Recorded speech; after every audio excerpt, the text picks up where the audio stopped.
Silence radio ou presque du côté du gouvernement et fracas assourdissant du côté de l'opposition. On a choisi de revenir avec vous sur les suites de l'affaire Benalla et sur les réactions politiques. Et on commence tout de suite avec cette une du journal Libération qui résume bien la critique principale, l'État tétanisé. Il faut dire que à gauche comme à droite, les critiques vont bon train justement pour reprocher ce silence et cette paralysie du gouvernement Macron. Jean-Luc Mélenchon n'est pas en reste, le chef de file des députés de la France Insoumise qui décrit une crise institutionnelle extrêmement grave et qui justement appelle le président de la République française, Emmanuel Macron, à venir s'exprimer directement puisque le président de la République ne dit rien nulle part. Peut-être pourrait-il répondre à la commission d'enquête de l'Assemblée nationale. Nicolas Dupont-Aignan de Debout la France, lui aussi, ne cache pas sa colère.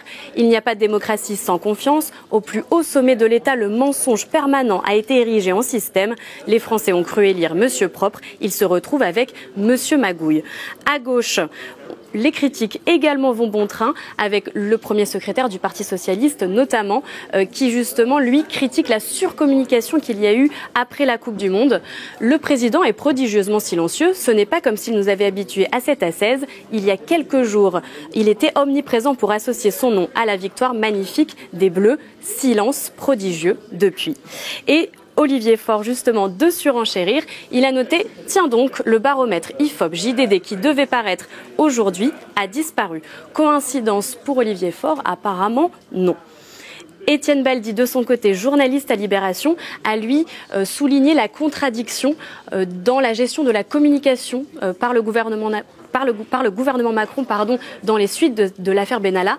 Décontracté du fake, Gilles Legendre, porte-parole du groupe La République En Marche, affirme que la commission d'enquête parlementaire a été créée sur proposition de la majorité, alors que le journaliste note qu'il y a à peine 4 jours, ce même Gilles Legendre indiquait qu'il ne souhaitait tout simplement pas de commission d'enquête.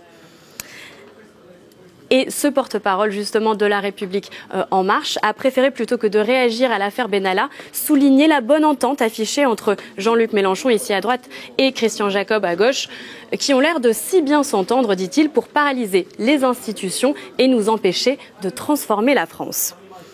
Et puis, on termine par ce tweet inspiré qui fait écho à la victoire des Bleus il y a une semaine.